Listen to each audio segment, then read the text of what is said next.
لیکن انہوں نے ایک سجدہ نہیں کیا تو اللہ تبارک و تعالیٰ اسے جنت سے نکال دیا، وہ راندے درگاہ ہو گئے۔ جب گھمنڈ اور غرور کرے ابلیس فرشتوں کا استاد تو اسے جنت سے نکال دیا جائے۔ جو جنت میں داخل ہوا تھا، ہم لوگوں نے جنت کا چرچا سنا ہے، جنت کو دیکھا نہیں۔ جو جنت میں جا کے نکال دیا گیا، جو جنت دیکھا ہی نہیں ہے، اس کے بارے میں کیا کہا جا سکتا ہے؟ اس لیے ہمیشہ دماغ میں بات رہے کہ کل کوئی ولی تھا، آج چور ہو گیا، کل کوئی مسلمان تھا، آج کافر ہو گیا، کل کوئی کافر تھا، آج مسلمان ہو گیا۔ تو ساری زندگی یہ فکر آپ کے دل دماغ میں رہے کہ میں آج مسلمان ہوں، کہیں مرنے سے پہلے کافر نہ ہو جاؤں۔ اگر یہ خوف ستائے گا تو آپ کفریات جملے سے بچیں گے، کافروں کی صحبت میں جانے سے بچیں گے، کافرانہ کام کرنے سے بچیں گے۔ اگر ایمان کے تحفظ کی فکر رہی تو جہاں کوئی بتا دیا اس کام کے کرنے سے ایمان لٹ جائے گا تو آپ فوراً اس کام سے باز آ جائیں گے۔ جہاں کوئی بتائے کہ وہاں جانے سے ایمان سیف ہو جائے گا، آپ ضرور وہاں جائیں گے۔ اگر ایمان پیارا ہے، اتنا جان لیں کہ یہ جنت کی کیاری ہے، یہاں سے بھاگنے کے لیے شیطان ہی ابھرتا ہے، اور یہاں جب تک آپ بیٹھے رہیں گے سیدھا کنیکشن آپ کا بغداد، مدینہ، بریلی اور جنت سے جڑ جائے گا۔ یہاں چاروں طرف سے فیضان کی بارش ہو رہی ہے، جنت کی خوشبو بھی آ رہی ہے، مدینہ پاک کے فیضان کی خیرات بھی مل رہی ہے، بغداد معلیٰ سے غوث اعظم کی خصوصی نگاہ کی بارش بھی ہو رہی ہے، اور بریلی شریف سے سیدھا کنیکشن اعلیٰ حضرت کا سرکار محبہ کی قبر انور سے ہو گیا ہے۔ چونکہ ہم کہتے ہیں کہ پورے بہار میں اکا دکا جو اعلیٰ حضرت کا خلیفہ، ان کا چاہنے والا، جس نے مسلک اعلیٰ حضرت کی زوردار وکالت کی اور زوردار خدمت کی، بہار کیا پورے ہندوستان میں 10 بڑے خلفاء اعلیٰ حضرت نے جو اپنے اپنے علاقے میں مسلک حق و صداقت کی دھوم مچائی، ان 10 بڑے لوگوں میں ایک نام حضور سرکار محبہ کا آتا ہے۔ آج اس گئے گزرے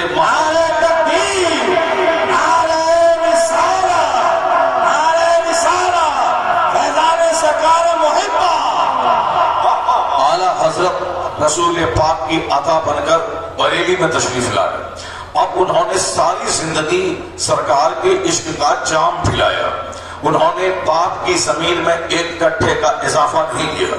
جو پاک کی زمین تھی، اس زمین کی آمدنی سے اپنا زیادہ نہ کھا کر مسلک کا، مذہب کا، مشرب کا کام کیا۔ زمین کی آمدنی سے مسجد کا قیام کیا، مدرسہ منظر اسلام کو قائم کیا، اور غریبوں، مسکینوں، بیواؤں، معذوروں، مدینہ پاک کے محتاج دوستوں کی اپنی آمدنی سے ان کی خدمت کی۔ کتابوں کو چھپوا کے، رسائل عام کر کے، علماء کی تنخواہ دے کے، یعنی پوری زندگی، پوری انرجی مسلک کی خدمت میں نچوڑ کے رکھ دی۔ جنہوں نے اپنے دین حق کی خدمت میں ساری پونجی نچوڑ دی، اللہ نے اس اعلیٰ حضرت کو بریلی سے اٹھا کر اس شہرت کے آسمان پہ پہنچا دیا کہ آج 100 سال سے زائد کا عرصہ گزر گیا ان کے گئے ہوئے۔ ساری دنیا میں، مدرسوں میں، مسجدوں میں، کالجز میں، یونیورسٹیز میں، اسمبلی ہاؤس میں، پارلیمنٹ ہاؤس میں، وائٹ ہاؤس میں، ہر جگہوں پہ جو رضا کا چرچا عام ہوا ہے، اس کو دیکھ کر یہ کہا جا سکتا ہے کہ یہ دور امام احمد رضا کا ہے، وادی رضا کی کوہ ہمالا رضا کا ہے، جس سمت دیکھیے وہ علاقہ رضا کا ہے۔ تو اعلیٰ حضرت اکیلے سارا کام نہیں کیا، انہوں نے کتاب لکھ دی۔ ان کی کتاب کا کوئی پرچارک ہونا چاہیے، ان کی کتاب کا کوئی پبلشر ہونا چاہیے، ان کی کتاب کو لے کر میدان دور دراز میں پھیلنے والا کوئی خادم اور دائی ہونا چاہیے۔ وہ بہت کم انہوں نے سفر کیا ہے۔ انہوں نے ایک آئیڈیالوجی دے دی کہ عشق رسول ہی ایمان ہے، اگر وہ لٹ گیا تو آدمی مومن نہیں رہے گا۔ جنہوں نے اس پر حملہ کیا ان کا پیچھا اعلیٰ حضرت نے کیا، ان کے تابوت میں آخری کیل ٹھوک دی۔ یہ غزہ کے نیزے کی مار ہے کہ عدو کے سینے میں غار ہے، کسے چارہ جوئی کا وار ہے کہ یہ وار وار سے پار ہے۔ آج 100 سال سے نزدیت تلملا رہی ہے، آج 100 سال سے وہابیت سسک رہی ہے، جس کو 1 لاکھ عالم مل کر جس شیطان کی کمر نہیں توڑ سکتے تھے اسے تنہا امام احمد رضا نے توڑ کے رکھ دیا۔ اب اعلیٰ حضرت ساری زندگی اپنے آپ کو گھر میں قید کر کے رکھا، 1000 سے زائد کتابیں لکھی۔ اب ان کی فکر دھیرے دھیرے محلہ سوداگران سے باہر گئی، اتر پردیش سے باہر گئی، ہندوستان سے باہر گئی، اور آج کی تاریخ میں 200 سے زائد ممالک میں اعلیٰ حضرت کی فکر پہنچ گئی۔ اور اس فکر کو پہنچانے والے کون لوگ ہیں؟ نہ کوئی انجینئر ہے، نہ کوئی ڈاکٹر ہے، نہ کوئی پروفیسر ہے، نہ کوئی ویگیانک ہے، نہ کوئی سائنٹسٹ ہے، تنہا ذات علماء کرام کی ہے جنہوں نے اعلیٰ حضرت کی فکر کو بریلی سے لے کے پوری دنیا میں عام کیا ہے۔ ڈاکٹروں کو علاج کرانے سے فرصت نہیں، وہ کیا لوگوں تک کتاب چھپوا کے تقسیم کرے گا۔ انجینئر کو پیسہ کمانے سے فرصت نہیں، وہ کیا جلسہ کروا کے پبلک کو جمع کر کے مسلک حق کی بات کروائے گا۔ اسے انجینئرنگ سے فرصت نہیں، ڈاکٹروں کو علاج کر کے پیسہ کمانے سے فرصت نہیں، نیتاؤں کو جھوٹ بول کر الیکشن جیت کر پیسہ کمانے سے فرصت نہیں، زمینداروں کو زمین جوتنے، زمین خریدنے، پھر نئی فصل پیدا کرنے، اس کی آمدنی سے عیش کرنے سے فرصت نہیں۔ وہ کون ہے جو مسجد کے ممبر سے کہتا ہے مسلک حق کو صداقت یہ ہے؟ وہ کون ہے جو سیرت کے جلسوں میں آ کے پبلک کو دعوت دے کر بولا کے کہتا ہے کہ تم بدعقیدگی سے بچو، مسلک حق پر چلو، جہنم کے کام سے بچو، جنت جانے کا سامان کرو؟ میرا رشتہ دار مجھ سے چڑھتا ہے کہ میں جلد تباہ ہو جاؤں، میرے احباب رشتہ دار مجھ سے حسد کرتے ہیں تاکہ میری صحت خطرے میں پڑ جائے۔ جب میں خطرے میں پڑتا ہوں وہ تالیاں بجاتا ہے، جب میرے گھر میں کوئی مصیبت کے دن آتے ہیں وہ مسکراتا ہے، جب میرے بیٹے کو نوکری ملتی ہے تب میرا پڑوسی کا چہرہ لال پیلا ہو جاتا ہے۔ یعنی مجھ سے میرا پڑوسی چڑھتا ہے، میرے رشتہ دار چڑھتے ہیں، میں جب تک انہیں دیتا ہوں تو واہ واہ، اور جب نہیں دوں تو وہ میری تباہی کا انتظار کرتا ہے۔ اس دنیا میں کس کو اپنا رفیق کہیں گے آپ؟ کون ہے آپ کا دوست؟ کون ہے آپ کا مونس؟ کون ہے آپ کا شبھ چنتک؟ کون ہے ویل ویشر کہ آپ گالی بھی دو تو وہ آپ کو دعائیں دے، آپ تماچا بھی دکھلاؤ تو وہ آپ کو جنت کی دعا دے، جنت کا راستہ دکھلائے؟ اس بھری دنیا میں نہ داماد ہے، نہ سسر، نہ رشتہ دار ہے، نہ سمدھی، نہ کوئی پڑوسی، سب کو موقع ملتا ہے تو پیٹھ میں خنجر بھونکنے کو تیار رہتا ہے۔ اس بھری دنیا میں ایک تنہا عالم ہی ہے جو مسجد میں کھڑا ہو کے کہتا ہے جھوٹ مت بولو، شراب مت پیو، جوا مت کھیلو، ماں باپ کو مت ستاؤ، جہنم والا کام مت کرو۔ یہ عالم کو آپ کھانا بند کر دیتے ہیں، مگر وہ کہتا ہے اے اللہ اسے تو بخش دے، اسے تو معاف فرما دے۔ عالم کا چندہ بند کر دیتے ہیں، مگر یہ کہتا ہے اللہم اغفر لی ولوالدی ولجمیع المسلمین، یعنی آپ کا سب سے بڑا شبھ چنتک کہ آپ گالی بھی دیں یہ جنت کا راستہ دکھلاتا ہے، آپ انہیں تماچا بھی مارے یہ اللہ رسول کی معرفت کا نور ہی خیرات کرتا ہے۔ تو اس دنیا میں سب سے بڑا شبھ چنتک آپ کا وہ عالم ہے کہ آپ انہیں ستاتے بھی ہیں پھر بھی وہ آپ کے لیے بخشش کی دعا کرتا ہے۔ اس لیے بزرگوں نے کہا ہے احباب چھوٹ جائے، سمدھی چھوٹ جائے، رشتہ دار چھوٹ جائے، سارے رشتہ احباب چھوٹ جائے، اور عالم سے محبت کا رشتہ نہ چھوٹے، چونکہ دنیا والے کو دیتے ہو تب وہ تم سے پیار کرتا ہے۔ وہ ذات تنہا عالم کی ہے، اسے دو تو بھی پیار کرتا ہے، اسے نہ دو تو بھی وہ تم سے محبت کرتا ہے۔ نعرہ تکبیر، نعرہ رسالت، علامہ شہریار خان صاحب قبلہ، نعرہ تکبیر۔ جسے سب سے زیادہ بےکس، جسے سب سے زیادہ بیچارہ، جسے سب سے زیادہ مجبور کہا گیا، جن کی عزت اور توقیر نہیں کی گئی، جن کے خلاف مسجد کا متولی، جن کے خلاف مسجد کا نمازی، جن کے خلاف ہمارے دوسرے ٹیچر، جن کی مخالفت سماج کے 90% لوگ کریں، مگر یہ اتنا بڑا دل رکھتا ہے یہ عالم اپنے سینے میں کہ کھانا بند ہو مگر یہ دعا بند نہیں کرتا، تنخواہ بند ہو مگر یہ دعا بند نہیں کرتا۔ یہ عالم نفرت کی چیز نہیں ہے، یہ عالم محبت کی چیز ہے۔ یہ عالم سے دور نہیں، عالم سے قریب ہوا جائے۔ آپ بتائیں تنہائی میں جب بھی عالم آپ سے ملتے ہیں کہتے ہیں سونے کا چین مت پہننا، سونے کی گھڑی مت پہننا، چاندی کا چین مرد کو پہننا حرام ہے، ریشم کے لباس مرد کو پہننا حرام ہے، مرغ کی طرف بال رکھنا یہ کافروں سے مشابہت ہے، ہاتھ میں کڑا بالا پہننا یہ حرام ہے، اور کافروں کی نقل کرنے والا کافروں کے ساتھ جہنم میں جائے گا۔ تمہیں یہ کہتا ہے لباس ایسے پہنو، سر کے بال ایسے رکھو، تم داڑھی ایسے رکھو، مونچھ ایسے رکھو، باتھ روم ایسے جاؤ، اب شادی بیاہ ایسے کرو، اپنے گھر میں ماں باپ سے ایسا سلوک کرو۔ یہ بتائیں اس بھاری دنیا میں کون ہے کہ جو اپنا کھا کھا کر کے پانی پی پی کر آپ کو جنت کا راستہ بتاتا ہے؟ وہ ذات تنہا عالم کی ذات ہے۔ اس لیے بمبئی کا ارب پتی ایک عالم کا سوٹ کیس پکڑ کر ارب کے اپنے 50 کروڑ کے گھر میں اس کو بٹھاتا ہے، ان کی پیشانی کو چومتا ہے، ان کے پاؤں کو بوسہ دیتا ہے اور کہتا ہے مولانا نروس مت ہونا، تمہارا باپ غریب ہے، تمہارا باپ دوسروں کے کھیت میں مزدوری کرتا ہے، تمہارے گھر میں چھپر پہ گھاس نہیں ہے، تم اس سے نروس مت ہونا، تم یہ مت سمجھنا کہ میرے نزدیک تمہاری عزت کوئی کم ہے کہ تمہارا باپ مزدوری کرتا ہے۔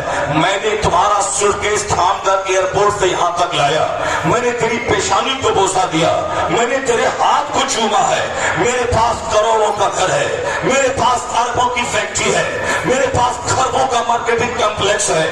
یہ اور بات ہے کہ میرے گھر کے چپراسی کی تنخواہ 20,000 روپے ماہانہ ہے، تم بھلے ہی بہار کے دیہات میں 5,000 روپے ماہانہ کماتے ہو، لیکن نروس مت ہونا، اتنا ضرور یاد رکھ لینا میرے پاس خربوں کی دولت ہے، میں لینڈ لارڈ ہوں، میں لینڈ لارڈ ہوں، میں کنگ ہو سکتا ہوں، میں نواب ہو سکتا ہوں، میں جاگیردار ہو سکتا ہوں، میں فیکٹری کا مالک ہو سکتا ہوں، میں ارب پتی کہلا سکتا ہوں، میں کروڑ پتی کہلا سکتا ہوں، مگر مولانا نائب پیغمبر کا ٹاؤٹی نہ کسی ارب پتی کے حصے میں ہے، نہ کسی کھرب پتی کے حصے میں ہے، نہ کسی زمیندار کے حصے میں ہے، نہ کسی شہنشاہ کے حصے میں ہے، نہ پردھان منتری کے حصے میں ہے، نہ پریزیڈنٹ کے حصے میں ہے۔ چاہے تیرے چپاؤں میں چپل ٹوٹی رہے، تیرا باپ مزدوری کرے، تیری ماں دوسروں کے گھر میں پوچھا لگائے، تیرے پاس صحیح ڈھنگ سے لباس نہ ہو، مگر قرآن حدیث کا جو علم تیرے سینے میں ہے، یہ علم دنیا کا سب سے بڑا منصب نائب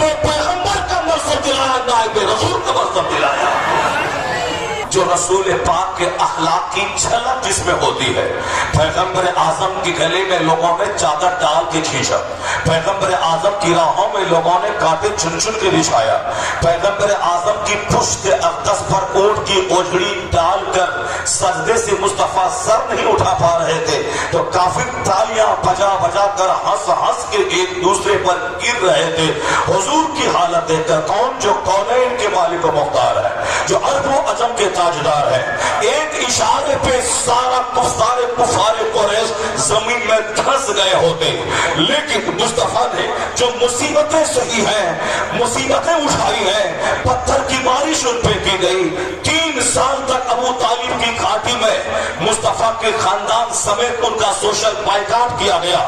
وہ جن کے اشارے پہ جبہ سورج پلٹ آتا ہو، جن کے اشارے پہ چاند گردش بہت آتا ہو، جن کے اشارے پہ چاند کے 2 ٹکڑے ہو جاتا ہو، جن کو جانور سجدہ کرتا ہو، جن کا کلمہ پتھر پڑھتا ہو، جن کو پتھر سلام کرتے ہو، جن کے دربار پر جبرائیل امین کھڑے ہو کر انتظار کرتے ہو کہ بغیر اجازت کے حجرے میں داخل ہو، یعنی جس کا احترام آسمان کے فرشتے زمین کے چرند و پرند کرتے ہو، وہ مصطفیٰ گالیاں سن رہے ہیں، وہ مصطفیٰ پتھروں کی بارش ہو رہی ہے مسکرا رہے ہیں۔ ان کے لیے لوگوں نے کیا کچھ نہیں کیا، گالیاں دی، پتھروں کی بارش کی، سوشل بائیکاٹ کیا، مگر حضور مسکراتے تھے، پنچایتی نہیں کی، 10 آدمی کو نہیں بٹھایا، ان سے پوچھا یہ کیوں پتھر برساتا، میں نے کیا جرم کیا ہے، میں مکے میں پیدا ہوا ہوں، میرا خاندان خاندان قریش ہے، میں قریش کے قبیلوں میں سب سے معزز قبیلہ بنو ہاشم کا میں فرد ہوں، میں اسی شہر میں پیدا ہوا، میرا خاندان عزت والا خاندان ہے، خانہ کعبہ کی تبلیغ میرے خاندان میں رہی ہے، پھر مجھے لوگ کیوں ستاتے ہیں؟ انہوں نے کبھی پنچایتی نہیں کی۔ حضور کی کی ذات پہ جب بھی حملے ہوئے، نہ حضور نے پنچایتی کی، نہ آپ نے کسی سے فریاد کیا، مسکراتے ہوئے سب کو سہتے رہے، سب کچھ اٹھا سہتے رہے. لیکن جب فتح مکہ کے وقت 12,000 تلوار آپ کے ساتھ میں تھی، 12,000 فوج لے کے آپ آ گئے. اب مکہ کی گلی گلی پہ مصطفیٰ کا قبضہ تھا، خانہ کعبہ پہ مصطفیٰ کا قبضہ تھا. مکہ جو عرب کی راجدھانی، اس راجدھانی پہ مصطفیٰ کا قبضہ ہے. مصطفیٰ کے ساتھ 12,000 کی فوج تھی. سامنے وہ لوگ تھے جس نے گالیاں دی تھی، سامنے وہ لوگ تھے جس نے کانٹے بچھائے تھے، سامنے وہ لوگ تھے جس نے سوشل بائیکاٹ 3 سال تک کیا تھا کہ مصطفیٰ کے خاندان کے بچے بھوک سے روتے بلکتے تھے، ان کی آواز سے مکے کی پہاڑیاں گونج جاتی تھی. یہاں تک کہ 3 سال کی مدت میں لوگ چمڑے گلا گلا کے کھانے لگے، درخت کے پتوں کو کھانے لگے. حضور ان کے ساتھ موجود تھے. سرکار نے سارا ستم سہا صرف اس لیے اگر میں چاند کو 2 ٹکڑے کر کے اسلام پھیلا دوں تو جب تک میں ہوں اسلام رہے گا. میرے جانے کے بعد میرا غلام کہے گا اب چاند کا 2 ٹکڑا کرنے والا نہیں ہے، اسلام کیسے پھیلے گا. اگر حضور صرف سورج کو پلٹانے کے بعد اسلام پھیلاتے تو لوگ کہتے پلٹانے والا چلا گیا، اب اسلام بھی بوریا بستر سمیٹ کے چلا جائے گا. لیکن حضور نے اس بنیاد پہ اسلام کا فاؤنڈیشن رکھا ہے کہ قیامت تک حضور نے نیچرل سسٹم پہ اسلام کی بنیاد رکھی تاکہ میں ظاہری طور پر پردہ فرما بھی جاؤں، اس ٹریک پر میرا غلام چل کے اپنے ایمان کو بھی بچائے اور اسلام کی بھی تبلیغ کرے. تو حضور نے جو مصیبتیں سہی، کافروں کی گالیاں برداشت کی، اس لیے نہیں کہ حضور کمزور تھے، نہیں، حضور طاقتور، حضور کا خدا طاقتور، وہ اشارہ کر دیتے سارے کافر مٹی میں دھس گئے ہوتے. اور حضور نے اس نیچرل سسٹم کا فالو کیا. دنیا میں جینے کے لیے کبھی درد، کبھی آرام، کبھی رات، کبھی دن، کبھی بچپن، کبھی جوانی، کبھی بڑھاپا، کبھی رنج، کبھی خوشی، کبھی بڑھاپا، کبھی صحت، کبھی بیماری، کبھی سردی کا موسم، کبھی گرمی کا موسم، کبھی برسات کا موسم. یہ نیچرل سسٹم ہے. یعنی زندگی میں کبھی درد ہوگا، کبھی آرام ہوگا، کبھی ذلت ہوگی، کبھی عزت ہوگی، کبھی رات ہوگی، کبھی دن ہوگا، کبھی دھوپ ہوگی، کبھی چھاؤں ہوگا. تو چھاؤں میں کیسے رہنا ہے، دھوپ میں کیسے رہنا ہے، مصیبت میں کیسے رہنا ہے، آرام میں کیسے رہنا ہے، دولت کی فراوانی میں کیسے رہنا ہے، غربت میں کیسے ایمان بچانا ہے. حضور نے وہ سب پریکٹیکل کر کے اپنے غلاموں کو بتا دیا کہ جب دولتوں کی فراوانی رہے تو شکر کے جملے زبان سے نکلے اور تیری نعمت میں اضافہ ہوگا. اور جب مصیبت میں ایمان بچانا مشکل ہو جائے، کبھی ہندوستان میں کافر نوچے گا، تلوار دکھائے گا، بولے گا اسلام چھوڑ دے. کبھی ایک لڑکی کا خوبصورت چہرہ آئے گا، مجھے چاہیے تو اسلام چھوڑ دے. کبھی نوکری سامنے آئے گی، بولے گی نوکری چاہیے تو اسلام چھوڑ دے. یعنی نوکری اسلام چھوڑنے کی شرط پہ، چھوکری اسلام چھوڑنے کی شرط پہ، یا میری بیٹی کو کوئی چھوکرا اسلام چھوڑنے کی شرط پہ مٹھائی کا ڈبہ دکھا کر، 1 کروڑ کا چیک دکھا کر، شاندار مکان دکھا کر، اسے شاندار کپڑے دکھا کر اس کے ایمان کو لوٹنا چاہے. تو حضور نے مصیبتوں میں ایمان بچا کر اپنے غلاموں کو ایک مزاج دیا ہے کہ تم اسلام ایمان اسٹرانگ کر لینا. اور جب مصیبتوں میں ایمان بچانا مشکل ہو جائے، جب تریپورا میں ایمان بچانا مشکل ہو جائے، جب اتر پردیش میں ایمان بچانا مشکل ہو جائے، جب ہندوستان میں ایمان بچانا مشکل ہو جائے، جب نرسنگ انت کی موجودگی میں ایمان بچانا مشکل ہو، جب وسیم مرتد کافر کی موجودگی میں اسلام بچانا مشکل ہو، امریکہ کی موجودگی میں اسلام بچانا مشکل ہو، کورونا کال میں ایمان بچانا مشکل ہو، تو حضور کا درد یاد کر لینا، حضور کا سوشل بائیکاٹ یاد کر لینا، حضور کا 2 مہینے کا فاقہ یاد کر لینا، سرکار کی ہجرت یاد کر لینا، سرکار کی مصیبتوں کا سہنا یاد کر لینا، پتھروں کا کھانا یاد کر لینا، گالیوں کا سننا یاد کر لینا. جب حضور سامنے رہیں گے تو قیامت تک کا غلام جب سنکٹ میں گھرے گا مصطفیٰ کو دیکھے گا، سنکٹ میں ایمان بچانے کا ہنر اور حوصلہ مل جائے گا. مطالعہ کرتے نہیں، سرکار کی حیات طیبہ میری نگاہوں کے سامنے رہتی نہیں. ہم نے آج اس حالت میں زندگی کے دن گزارنا شروع کیے. ایک چھوٹی سی نوکری میرے ایمان کو چیلنج کرتی ہے، ایک چھوکری کا چہرہ میرا ایمان لوٹ لیتا ہے، نوکری کا جھانسا میرا ایمان لوٹ لیتا ہے. آج کی تاریخ میں ہم نے حضور کو نگاہوں کے سامنے نہیں رکھا. آج شادی جو گھر کی آبادی کا ذریعہ ہے وہ میری تباہی کا سبب بن جاتی ہے. آج وہ تعلیم جو مجھے انسان بناتی ہے, حضور سے ہٹ کے وہ علم حاصل کرے, وہی تعلیم مجھے جانور بنا دیتی ہے, وہی علم مجھے حیوان بنا دیتا ہے, وہی علم مجھے رشوت خور حرام خور بنا دیتا ہے, وہی علم مجھے ہتھیارہ قاتل بنا دیتا ہے. حضور سے ہٹ کر نفرتیں پھیلتی ہیں, عداوت پھیلتی ہے, حسد پھیلتا ہے, گھر تباہ ہوتا ہے, زندگی تباہ ہوتی ہے, سماج تباہ ہوتا ہے, نسلیں تباہ ہوتی ہے, تہذیب تباہ ہوتی ہے, کلچر تباہ ہوتا ہے, دنیا تباہ ہوتی ہے, آخرت تباہ ہوتی ہے. اگر حضور نگاہوں کے سامنے رہے تو آدمی سرکار کے چہرے, سرکار کی تعلیمات کو دیکھتا ہے تو ان کے گھر کی مصیبتیں آسان ہو جاتی ہے, ان کا دل کو جینے کا حوصلہ مل جاتا ہے. اگر ایمان گھٹی میں پلا ہوا رہے میری بیٹی کا, اگر میں ان کو مصطفیٰ پڑھاؤں, مصطفیٰ کو سکھاؤں, مصطفیٰ کی بیٹی کا کلچر بتاؤں, تو میری بیٹی کی گھٹی میں اگر اسلام پل جائے, اگر کوئی خوبصورت لڑکا 1 کروڑ کمانے والا اس کے ایمان کو لوٹنا چاہے اور بولے کہ ایمان سے ہاتھ دھو میرے ساتھ آ تب میں تجھے مل جاؤں گا, میری بیٹی اتنا اسٹرانگ ہونا چاہیے سرکار کی مجھ سے محبت کر کے, حضور کی بیٹی سے محبت کر کے اس چھوکرے کے منہ پہ تھوک دے اور کہے زندگی بھر میں کنواری رہوں گی مگر ایمان کا سودا نہیں کروں گی, زندگی بھر میں کنواری رہوں ایمان کا سودا نہ کروں گی. یہ بات ایسی ہی نہیں پیدا ہوگی, اس بات کے پیدا کرنے کے لیے اسی طرح محنت کرنی پڑے گی جس طرح اپنے دروازے پہ ایک آم کا پیڑ لگایا جاتا ہے. اس آم کے پیڑ کو لگا کے لیے زمین نرم تلاش کی جاتی ہے, اس میں وقتاً فوقتاً پانی ڈالا جاتا ہے, اس کو جانور بکری سے بچایا جاتا ہے, اس کی رکھوالی 5 6 سال 10 سال تک کی جاتی ہے, تب وہ پودا اسٹرانگ ہوتا ہے, شاندار پھل نکالتا ہے. تو ایک پودے کو مضبوطی دینے کے لیے ہمیں چوکس رہنا ہے, چوکنا رہنا ہے, اس کا پروٹیکشن کرنا ہے, اس کی سرکشا کرنی ہے, اس کو جانوروں سے بچانا ہے, اس کو سردی گرمی سے بچانا ہے, اس میں وقتاً پانی بھی ڈالنا ہے, وقتاً فوقتاً کھاد بھی ڈالنا ہے, اس کی نگرانی کرنی ہے, تب وہ پار آور پودا ہوتا ہے. تو ایک پودا کو تباہی سے بچانے کے لیے اس کی برس تک نگرانی کرنی پڑتی ہے. تو اولاد کو پیدا کر کے سڑکوں پہ چھوڑنے والا, اگر ان کی اولاد ایبورشن کروانے والی ہو جائے, ان کی اولاد جوکر ہو جائے, ان کی اولاد لوفر ہو جائے, ان کی اولاد گٹکا خور ہو جائے, ان کی اولاد شراب خور ہو جائے, ان کی اولاد حرام خور ہو جائے, ان کی اولاد کافروں کے 1 پیسے پہ ایمان کا سودا کر لے, یہ 100% قصور اس باپ کا ہوگا جس باپ نے آم کے پودے کی رکھوالی کی اور سب سے بڑا قیمتی گفٹ جو اولاد کی صورت میں اللہ نے اس کو دیا تھا, اس اولاد کی نگرانی نہیں کی. حضور نے کہا تھا اولاد پیدا کرنے سے پہلے زمین کی تلاش کرنا, وہ زمین جس زمین میں اچھی فصل پیدا کرنے کے لیے سرخیز زمین کی جستجو ہوتی ہے. سیب کے لیے کشمیر کی زمین ہے, دھان کے لیے بہار بنگال کی زمین ہے, گیہوں کے لیے پنجاب کی زمین ہے, کپاس کے لیے راجستھان اور گجرات مہاراشٹر کی زمین ہے. زمین میں الگ الگ کوالٹی ہوتی ہے, زمین میں اب کپاس یہاں نہیں ہوگی, کپاس کی کھیتی یہاں نہیں ہوگی, دھان کی کھیتی مرو استھل میں نہیں ہوگی, سیب کی کھیتی بہار میں نہیں ہوگی, آم کی کھیتی کشمیر کے رنگنام میں نہیں ہوگی. علاقے میں الگ الگ کوالٹیز موجود ہے.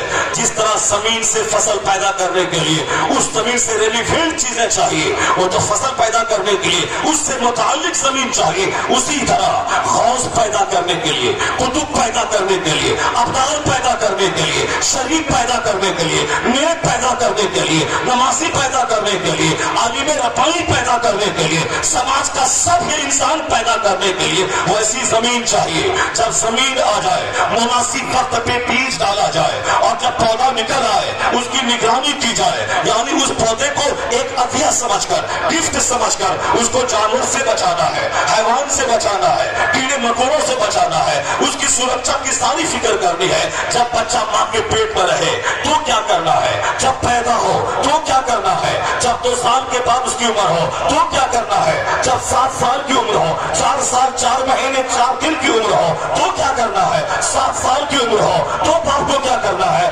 10 سال کی عمر ہو جائے تو باپ کو کیا کرنا ہے, 18 سال کی عمر ہو جائے تو باپ کو کیا کرنا ہے. سرکار نے ساری باتیں کھول کھول کر بتا دی کہ لڑکی میں مال مت دیکھنا, لڑکی کا حسن صرف مت دیکھنا, لڑکی کا خاندان صرف مت دیکھنا, لڑکی کا دین دیکھنا کہ دیندار اولاد کے لیے دیندار زمین چاہیے. حضور نے صاف لفظوں میں کہا تنکح المرأة لأربع لمالها ولجمالها ولحسبها ولدینها.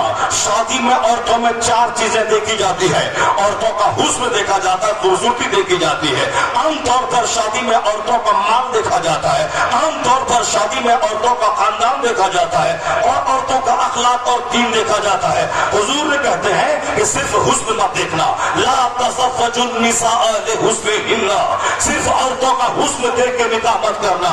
ولا تزوجوهن لاموالهن, صرف ان کے مال کو دیکھ کے نکاح مت کرنا. حضور کہتے ہیں ولا امة سوداء خرماء ذات دین افضل, کان چھیدانے والی کالی کلوٹی دیندار عورت تیرے حق میں بہتر ہے.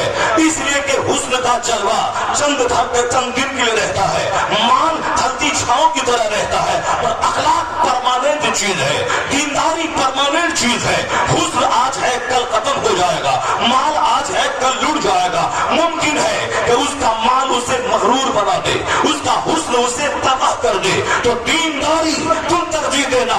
جب تک میری ماں دیندار پیدا ہوتی تھی اس وقت تک بچہ ابو بکر پیدا ہوتا تھا, عمر پیدا ہوتا تھا, عثمان پیدا ہوتا تھا, علی پیدا ہوتا تھا. چونکہ قدرت کا قانون ہے کہ موسم ضروری ہے, رات دن ضروری ہے, زمین مناسب ضروری ہے. جب باپ کا دیندار ہونا ضروری ہے, ماں کا نیک ہونا ضروری ہے. باپ بیج ڈالنے والا ہے اور ماں کھیت کے مانند ہے. جب بیج خراب ہو تو اچھی فصل نہ ہوگی, اور جب زمین خراب ہو اچھی فصل پیدا نہ ہوگی. قدرت کا قانون ہے جب باپ ہو علی جیسا اور ماں ہو فاطمہ جیسی تو بیٹا حسن اور حسین پیدا ہوتا ہے.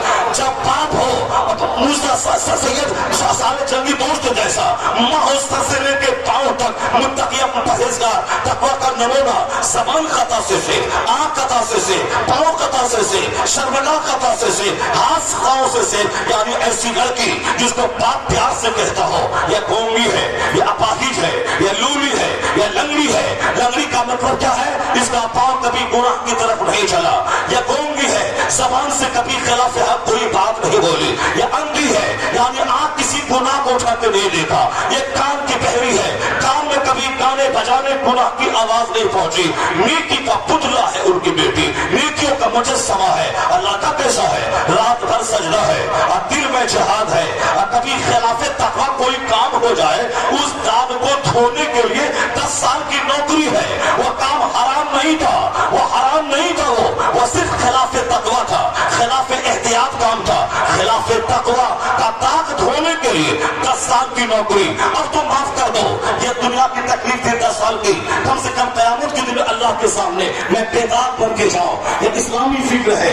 دنیا کی مصیبتیں چھل بھر کی ہے, آخرت کی مصیبت اصل میں ہے. تو دنیا کی مصیبت اٹھا لو, یہاں کھانے پینے کی تکلیف, پہننے اوڑھنے کی تکلیف. یہ تکلیف چھنک ہے, پروفیشنل ہے, ٹیمپروری ہے. یہ تکلیف عارضی ہے, وقتی ہے. اصل دائمی تکلیف جہنم کی, جہاں جوتے کی آگ, جہاں آگ کا کھڑاون, جہاں آگ کا جوتا, آگ کی کھڑاون, آگ کی دیوار, آگ کا کوڑا, آگ کی چھت ہے, آگ کی زمین, آگ ہی آگ ہے. اصل ذلت وہاں کی. وہ نظر میں رہے تو آدمی اس سے بچنے کے لیے دنیا کی بڑی بڑی مصیبتیں اٹھا لے گا. وہ نوجوان سینسیٹیو تھا, وہ نوجوان حساس تھا, ایک گناہ حرام نہیں کیا تھا, مگر ایک چھوٹا سا داغ تھا خلاف تقویٰ کا. اس داغ کو دھونے کے لیے 10 سال کی نوکری دی.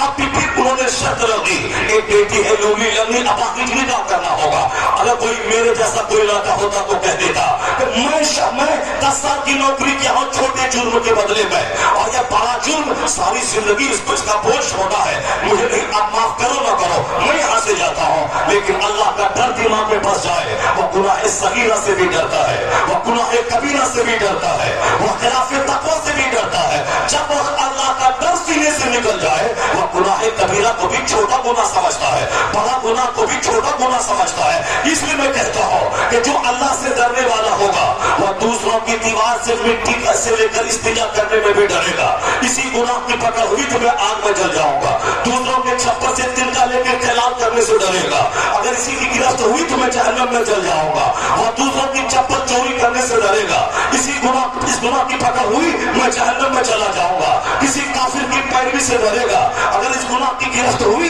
میں جہنم میں چلا جاؤں گا۔ اللہ سے ڈرنے والا ہر وقت چوکس ہو کے جیتا ہے، وہ چھوٹے گناہ کو گناہ سمجھ کے نہیں کرتا ہے، گناہ ہو جاتا ہے، جان بوجھ کے نہیں کرتا ہے۔ وہ نوجوان 10 سال کی نوکری کی، اگلی شرط رکھ دی گئی کہ ہماری لولی لنگی بیٹی سے نکاح کرو گے تب میں معاف کروں گا۔ انہوں نے چند بھر میں سوچا کہ میں دنیا اختیار کروں یا آخرت، یہ لولی لنگی بیوی یہ دنیا کی مصیبت ہے، میں اسے اٹھا لیتا ہوں، اگر یہی شرط ہے معافی کے لیے تو میں اسے بھی قبول کر لیتا ہوں۔ یا 10 دن 10 سال کی مصیبت، 25 سال کی مصیبت، 25 خربوں سال جہاں رہنا ہے وہاں کی مصیبت سے بچنے کے لیے یا 25 سال کی مصیبت کو میں اٹھا لیتا ہوں۔ انہوں نے اٹھا لیا، اللہ نے انعام کیا دیا، وہ لولی لنگی سمجھ کے عقد دیا تھا، لیکن جب شب عروسی میں حجرے عروسی میں پہنچا ہے تو دیکھا وہاں حسن و جمال کی دیوی بیٹھی ہے، آنکھ سلامت، سامان سلامت، واپس پلٹا۔ لڑکی کے باپ نے بولا میں جانتا ہوں کیوں پلٹا ہے، وہ تیری بیوی ہے، وہ میری بیٹی ہے، وہ اندیش مانا کر میں نے کہا تھا کہ آنکھ خطا سے محفوظ ہے، سامان خطا سے محفوظ ہے۔ وہ نوجوان سجدے میں سر رکھا ہوگا کہ میں نے تو اسے نیکی کا پتلا سمجھ کر یا پھر سارے اعضاء کی درستگی کی یا دیوی ہے یہ سمجھ کے نہیں دیا تھا، یعنی ملولی لنگی سمجھ کے عقد کیا تھا۔ دنیا کی مصیبت دنیا ہی تک محدود رہے گی، اس کے بدلے میں آخرت کا انعام ملے گا، لیکن جو اللہ سے سودا کرتا ہے اللہ زیادہ دن تک اس کے سودے کو اٹھا کے نہیں رکھتا ہے۔ جو اللہ سے بزنس کرتا ہے اللہ اس کا منافع زیادہ دن کے لیے باقی نہیں رکھتا ہے، فوری انعام دیتا ہے۔ اس نے مصیبت اٹھایا تھا رب کی خاطر اور رب نے بدلے میں کیا دیا، روئے زمین کی حسین ترین خاتون اسے عطا فرما دیا، روئے زمین کی نیکی کا پتلا اسے عطا کر دیا۔ اس سجدے میں سر رکھا ہوگا، اللہ کی نعمت کا شکر ادا کیا ہوگا۔ جو رب کی خاطر چلچلاتی دھوپ میں سجدہ کرے، جو خدا کو خوش کرنے کے لیے کواکب کی سردی کا خیال نہ کرے، جو خدا کو خوش کرنے کے لیے سردی میں فجر میں نہا کے نماز پڑھے، 1 کروڑ کا منافع دعوت دے رہا ہے اور جھوٹ بولے گا تو مل جائے گا، مگر اس 1 کروڑ کے منافع پہ پیشاب کر دے، وہ جانے کہ حلال کا 10 روپیہ حرام کے 10 کروڑ سے میرے لیے بہتر ہے۔ جو رب کی خاطر اتنا بڑا جوخم اٹھا لے،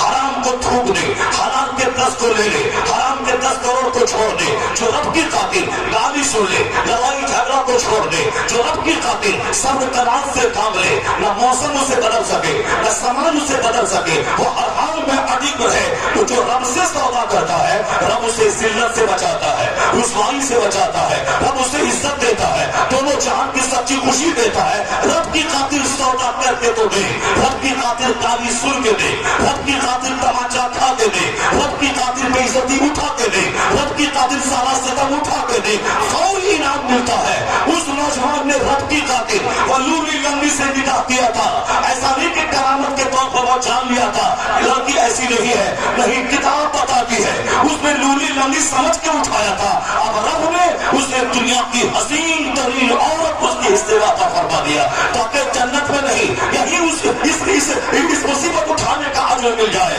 جب پاک ایسا لاجواب ہو کہ جس کا سر سے لے کے پاؤں تک سارا پاک گناہ سے محفوظ ہو، ماں اسی لاجواب ہو جو سر سے لے کے پاؤں تک نیکیوں کا پتلا ہو، یا دونوں پتلے جب آپس میں ملتے ہیں تو ان کا بیٹا گٹکا خور نہیں، شراب نوش نہیں، جوکر نہیں، ایکٹر نہیں، دروغ نہیں، جھوٹا نہیں، لفنگا نہیں، ماں باپ کو آنکھ دکھانے والا نہیں، سماج کی مٹی خراب کرنے والا نہیں، خاندان کی آبرو کٹانے والا نہیں، خاندان کی ناک مٹی میں ملانے والا نہیں۔ جب ایسے دونوں جوڑے ملے، زمین بھی لاجواب ہے، بیج ڈالنے والا بھی لاجواب ہے، یا دونوں لاجواب مل جائے تو اس کو کی جو فصل پیدا ہوتی ہے وہی فصل قیامت تک کے ولیوں کی سردار عبد القادر جیلانی کہلاتی ہے۔ اور پھر تماشے کا دن گزر جاتا ہے، 15 سال کے بعد جوانی کی تحریز میں قدم رکھتا ہوں، 25 30 35 سال تک جوانی رہتی ہے، 35 سال کے بعد دھیرے دھیرے ادھیڑ عمر میں داخل ہوتا ہوں، 40 سال کے بعد بڑھاپے کا آغاز ہوتا ہے، 50 سال کے بعد میں کمپلیٹ بڑھاپے کے